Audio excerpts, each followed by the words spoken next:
Muy buenas tardes, amigos televidentes. Bienvenidos a la emisión dominical de 24 horas. Regresan a Quito los campeones sudamericanos del fútbol. Sangolquí y el país entero se suman al festejo. Empezamos este noticiero con buenas noticias, puesto que fue una alegría para todo el país la ganancia de Independiente del Valle en esta Copa Sudamericana. Y para tener más detalles de lo que fue este nuevo logro de los Rayados, está con nosotros Diego Almeida. Hola Diego, esta es una nueva alegría que le da Independiente al país y creo que hay que destacar que es un equipo joven, sobre todo, que ha hecho una gran campaña a la interna. Así es, Belén, buenas tardes amigos. Sí, mucha alegría en todo el fútbol ecuatoriano por el segundo título internacional de Independiente del Valle, un equipo que ha logrado en 6 años jugar 4 finales y ya tener 2 títulos internacionales. Ya está la Copa en casa, así que más a Independiente del Valle. El momento de mayor euforia fue cuando el árbitro central pitó el final del partido e Independiente del Valle se convirtió en el nuevo campeón de la Copa Sudamericana, reeditando la hazaña que logró en 2019. El júbilo y la algarabía invadió a los hinchas. Siento que quiero llorar de emoción y viva el Independiente, viva, viva. Con esos 2 golazos, un partido duro, bien jugado, pero el IDB demostró que está para esto y para más. ¡Viva el Ecuador! Cientos de aficionados se reunieron en el Parque San Juan de Salinas de Sangolquí para ver la final en una pantalla gigante. El buen inicio de los dirigidos por Martín Anselmi entusiasmó a los hinchas y más cuando llegó el primer gol de Independiente convertido por Lautaro Díaz. En los últimos minutos del primer tiempo se evidenció nerviosismo. La gente quería que el partido termine rápido, pero todavía restaba bastante tiempo por jugar. Porque sí está sufrido, porque como nos hace sufrir ahí un ratito, cosa que uno se pone el corazón en un susto. El partido está buenazo, alentando aquí al Independiente, que va a salir campeón. Sí, ya falta poco, ya. Fuerza, fuerza Independiente. Un par de ocasiones de gol del Sao Paulo al inicio del segundo tiempo aumentó la preocupación y ansiedad en la hinchada. Pero luego Independiente volvió a controlar el juego y fue ahí cuando Lorenzo Faravelli puso el 2-0 que tranquilizó a los aficionados. José Guerrero escuchando contra la corriente y no le meta mente que somos los del Valle, sangre ecuatoriana, alias los mata gigantes, arriba Independiente. Los hinchas alentaron con fuerza Independiente en esta final. Se evidenció que hasta una bandera negra y azul fue colocada una imagen de la Virgen cerca del parque. Se dio lo que se puede en la cancha, gracias ahí a Lautaro Díaz que fue lo máximo, también a mi amigo Faravelli, ¡vamos el Valle! Muy feliz, un partido de mucha estrategia, pero Independiente lo supo manejar, entonces muy contentos. Algunos aficionados trasladaron los festejos a la pileta del parque. Fue el inicio de las celebraciones por el nuevo título internacional obtenido por Independiente del Valle, orgullo de Sangolquí y del Ecuador. Alberto Luna, 24 horas. Qué alegría realmente, ¿no? Y los festejos de los hinchas de Independiente del Valle se prolongaron por varias horas en Sangolquí. Un grupo de aficionados saltó, gritó las tradicionales barras, mientras otros celebraron desde sus vehículos. Veamos. La bandera de Independiente del Valle flameó en lo más alto del Parque San Juan de Salinas al caer la noche. Los festejos en ese punto de Sangolquí se extendieron por varias horas. Un grupo de hinchas se reunió para celebrar el título saltando y con las tradicionales barras que utilizan para animar a su equipo cada vez que van al estadio. En esta ocasión su apoyo fue a la distancia.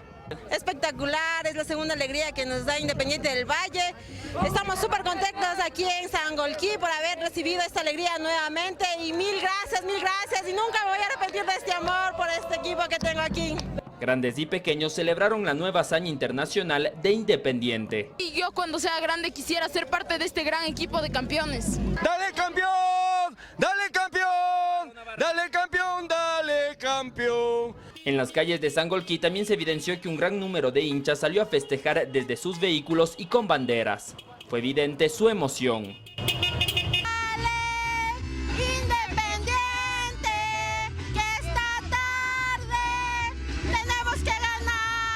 Así se vive aquí la alegría, disfrutando, acompañando al equipo siempre.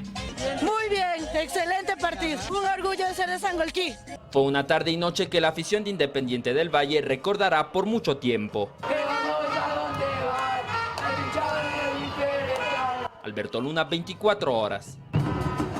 Los campeones de la Copa Sudamericana ya están en el país. Arribaron cerca del mediodía al aeropuerto Mariscal Sucre de Quito, donde fueron recibidos por un arco de agua y también por un grupo de hinchas. En este momento se dirigen a su estadio en Chillo, Gijón, en una caravana. Para continuar las celebraciones, ahí está Alberto Luna con todos los detalles a las 13:10. Alberto, ¿cómo estás? Buenas tardes.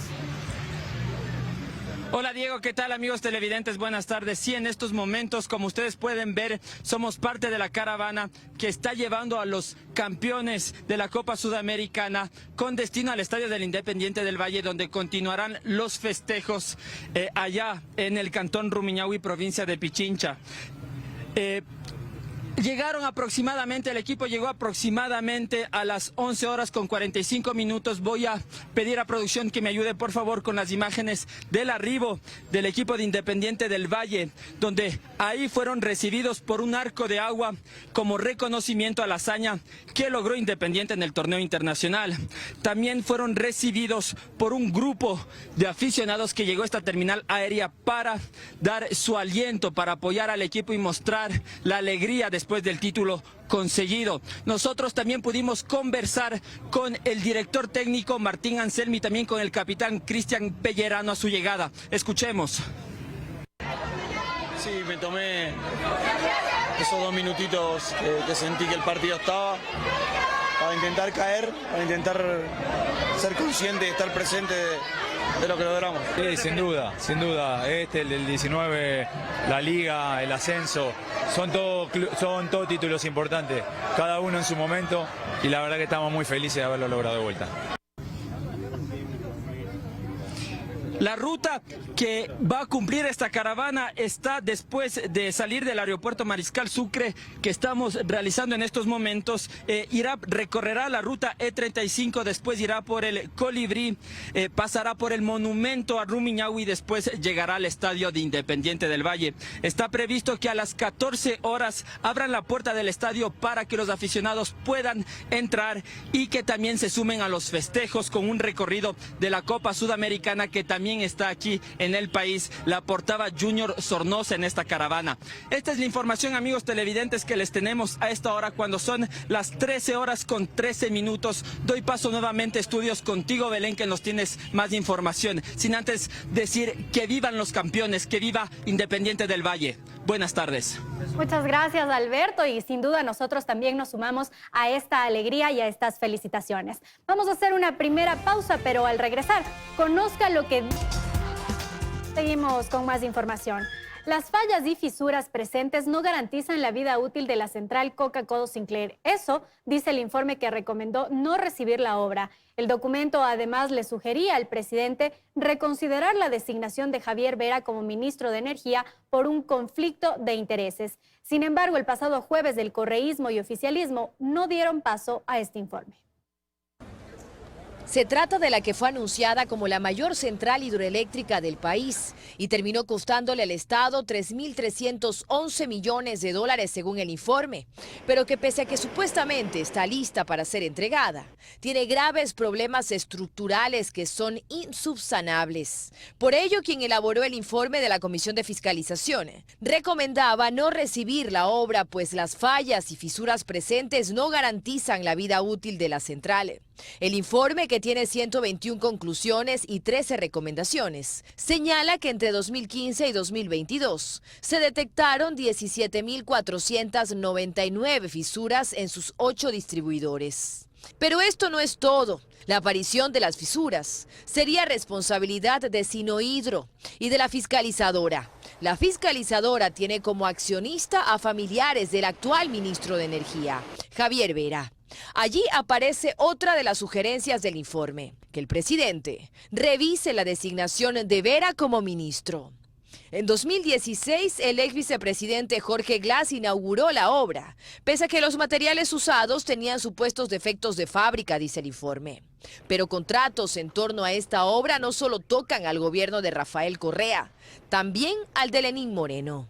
Conto Patiño, representante de Sinohydro en Ecuador, logró la adjudicación de la obra gracias a gestiones personales, dice el informe. Su hija y su yerno, Javier Macías Carminiani, son cercanos al expresidente Lenín Moreno.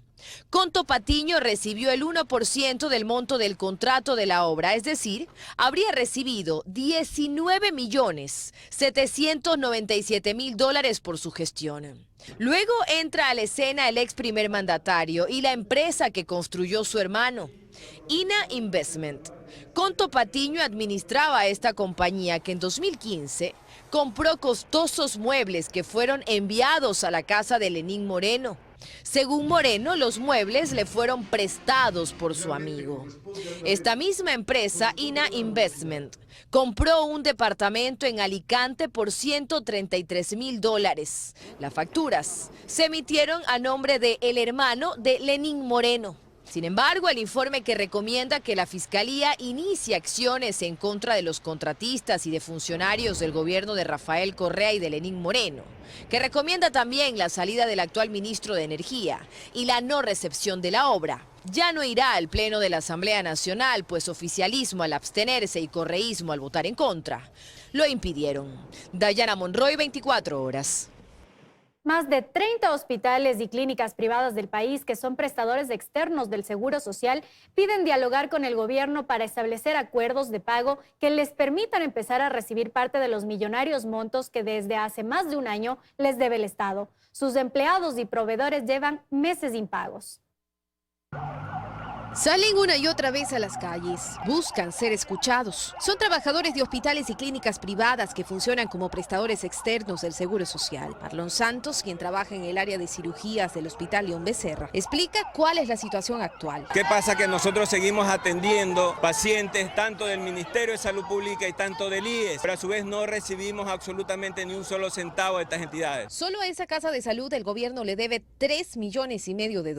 La última factura que nos pagó el IES corresponde a noviembre, diciembre del 2021. Le debo a los proveedores más de un año, porque el Estado no cumple con los pagos. A Marlon, de hecho, al igual que al resto de sus compañeros, no le han podido pagar el sueldo. Ya vamos a los 10 meses impagos. El Hospital León Becerra sigue atendiendo con amor, calidad. Nosotros también necesitamos y somos dignos de nuestro salario. César Serrano es el director ejecutivo de la Asociación Nacional de Prestadores Externos de Servicios de Salud del Ecuador. Cuenta que la deuda con los 31 hospitales y clínicas agremiadas asciende a $160 millones, en algunos casos incluso desde agosto del año anterior. Lastimosamente, durante los últimos 13 meses, los pagos a los cuales el Seguro Social está sujeto bajo los convenios que se han firmado no han sido cumplidos. El presidente de la Benemérita Sociedad Protectora de la Infancia, Ricardo Kenning, agrega: la responsabilidad de la salud es del Estado, así lo dice la Constitución. Los prestadores de servicios externos lo que hacemos es eso, prestar un servicio. Nosotros no somos financiadores del Estado. Esta semana la Dirección Provincial del IES en Guayas anunció como una gran noticia la firma de un acuerdo de pago con Solca, entidad que ya había advertido que no podía seguir dándole atención a nuevos pacientes derivados hasta que los montos pendientes sean saldados. Llegan acuerdos a ciertas instituciones, pero a los prestadores de servicios de salud de primer y segundo nivel nos mantienen a un margen. Ese trámite, según la normativa, debería tomar máximo 90 días desde el momento en que se ingresan las planillas de servicios por parte de los prestadores externos. Ese lapso incluye la gestión documental, la auditoría médica y el proceso financiero, pero en vista de que el Seguro Social no está en capacidad de hacerlo, optó por la firma de acuerdos de pago que permitan extender los plazos. El problema es que no se está incluyendo a todos los afectados. Luisa María Heredia, 24 horas. En casi un año, la población penitenciaria del país pasó de 42.000 a 35.000 personas privadas de libertad. Según el Servicio de Cárceles, actualmente el hacinamiento en las prisiones es de un poco más del 7%, producto de la aplicación de beneficios e indultos. En el gobierno anterior, el hacinamiento carcelario llegó al 30% en medio de una crisis penitenciaria sin precedentes. Pero a la fecha, pese a que en algunos centros carcelarios esta variable supera el 50%. A nivel nacional ha bajado considerablemente y hoy se ubica en un poco más del 7%. Durante el actual gobierno se han firmado indultos masivos que permitieron la salida de aproximadamente 800 privados de libertad, con enfermedades catastróficas y otros que cumplían penas por delitos menores e infracciones de tránsito. Pero la gran mayoría se ha beneficiado de cambio de regímenes, que una vez superado el 60% de la pena tras las rejas, les permite cumplir el resto de su condena en libertad. con presentaciones periódicas y otras medidas cautelares, siempre y cuando cumplan varios requisitos como no tener otros pendientes con la justicia, buen comportamiento y estar en pabellones de mínima seguridad. La reducción del hacinamiento fue destacada en una reciente reunión del Servicio de Atención a Privados de Libertad, SNAI, y la Comisión Interamericana de Derechos Humanos. De alrededor de 42.000 personas detenidas que habían cuando hicimos la primera visita, hoy estamos hablando alrededor de 35.000 personas, como consecuencia de una aplicación, por un lado, del procedimiento judicial, beneficios carcelarios, pero por otro también del indulto presidencial en algunos procesos, cumpliendo los parámetros técnicos aplicables al caso. En marzo pasado, la CIDH hizo 39 observaciones al gobierno ecuatoriano sobre el manejo del sistema penitenciario. El hacinamiento y su relación con el abuso de la prisión preventiva, por ejemplo, fue uno de los principales temas bajo la lupa del organismo. En cada una de ellas había algún paso de acción o una línea de trabajo muy clara, lo cual nos llena también de satisfacción. El SNAI destacó además una reducción del 65% de las muertes violentas en las cárceles comparado con 2021, año en el que en un solo día, por ejemplo, fueron asesinadas 125 personas en la penitenciaría del Litoral. Pero, ¿se trata del reflejo de la implementación de una nueva política de rehabilitación? ¿O es una simple tregua entre las organizaciones delictivas que operan tras las rejas? Queda la pregunta. Para el SNAI se han dado pasos importantes a los que se suma un censo penitenciario en marcha. Hemos avanzado ya con el 45% de la población penitenciaria, con 15.011 personas privadas de libertad. Este primer censo es histórico y creo que vamos por buen camino. En simultáneo, 1.300 aspirantes se preparan para convertirse en guías penitenciarios y con eso poder hacer frente a otro problema, la falta de control en los penales, que se reconoce aún existe, pero que se ha dicho, no se puede resolver de la noche a la mañana. En Guayaquil, Carlos Acoto, 24 horas. En lo que va del año, 5.693 personas han sido reportadas como desaparecidas. El 88% desaparece de forma voluntaria. Para encontrarlos es necesario que la denuncia llegue en el menor tiempo posible. Han pasado 28 años y María Eugenia no pierde la esperanza de encontrar a su hijo. Alexander Adrián Romo Basantes desapareció cuando apenas tenía 2 años. La búsqueda se ha dificultado, pues María Eugenia solo posee fotos de cuando era un bebé. Y aunque no cuenta con recursos económicos, logró obtener ayuda internacional para tener una proyección de cómo luciría su pequeño, hoy convertido en un hombre. La esperanza acabará cuando yo ya muera.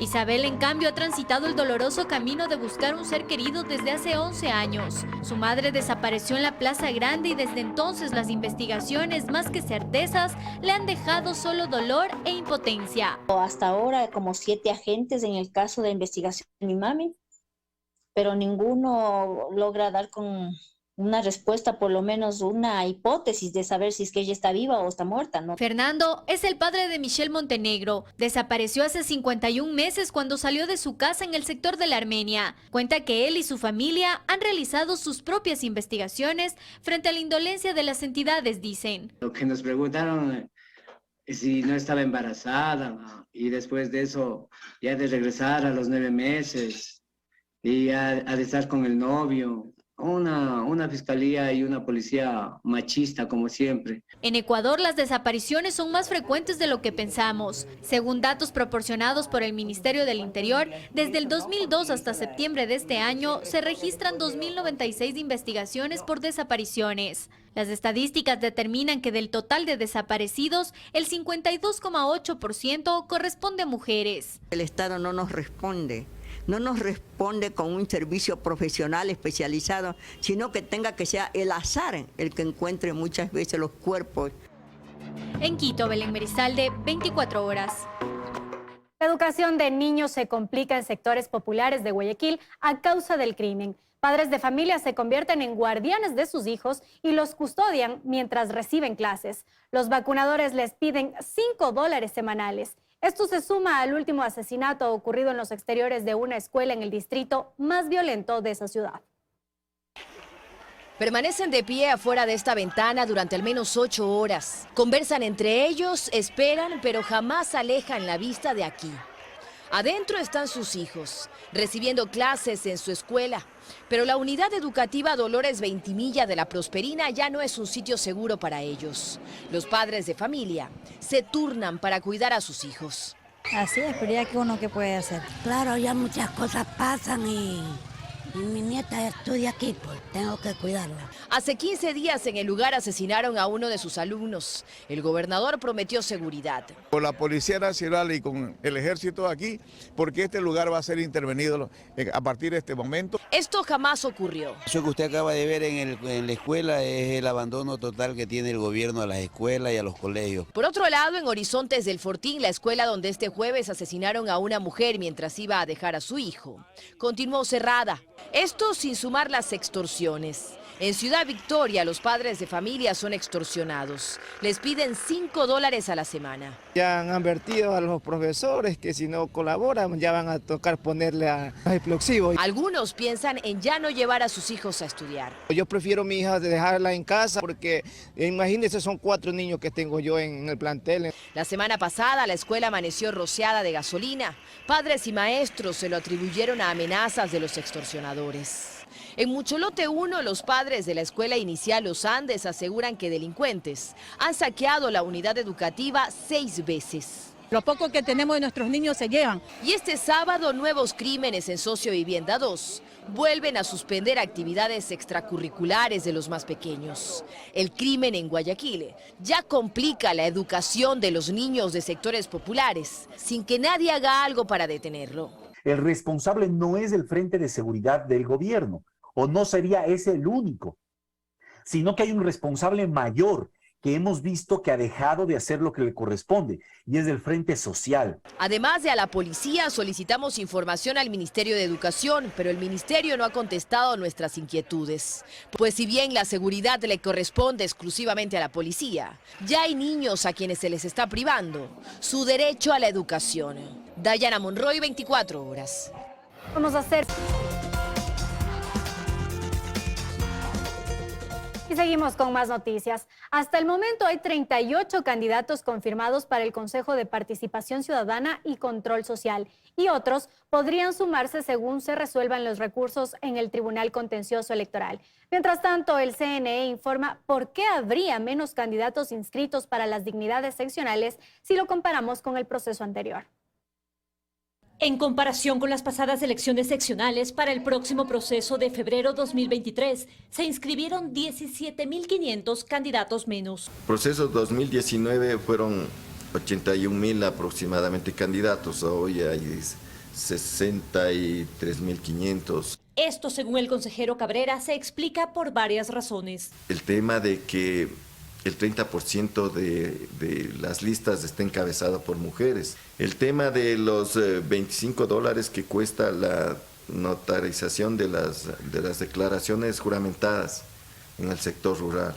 $25 sí representa. Y aunque ya muchos candidatos van confirmando sus nombres en la papeleta, al no existir recursos, José Cabrera recuerda que los listados definitivos aún no se conocen y explica la fecha. El 18 de diciembre se dará el listado definitivo. Los nombres que ya se van definiendo son los de candidatos al Consejo de Participación Ciudadana y Control Social. Al menos 38 ya están confirmados. 5 recursos fueron aceptados en el Tribunal Contencioso Electoral y falta todavía que resuelvan 28 recursos pendientes, referentes a posibles candidatos. Para la exconsejera del Consejo de Participación, Andrea Rivera, parece un proceso justo. Las y los consejeros sean elegidos con el voto de la ciudadanía, de una forma tal vez más democrática, que puedan ser conocidos y conocidas las candidatas, que se abran espacios de debate. Entre los 38 nombres ya confirmados están 5 actuales consejeros: Juan Dávalos, María Fernanda Rivadeneira, David Rosero, Ivette Estupiñán y Francisco Bravo. Y también hay otros nombres que han sonado, como el abogado del ex vicepresidente Glass, Eduardo Franco Loor,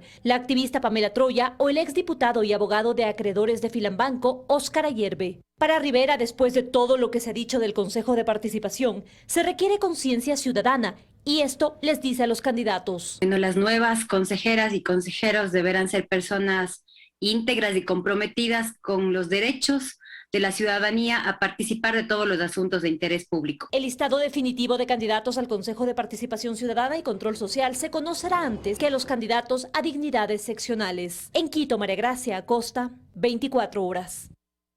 Desde ayer está habilitado el portal web del INEC para que los ciudadanos accedan al primer censo nacional en línea.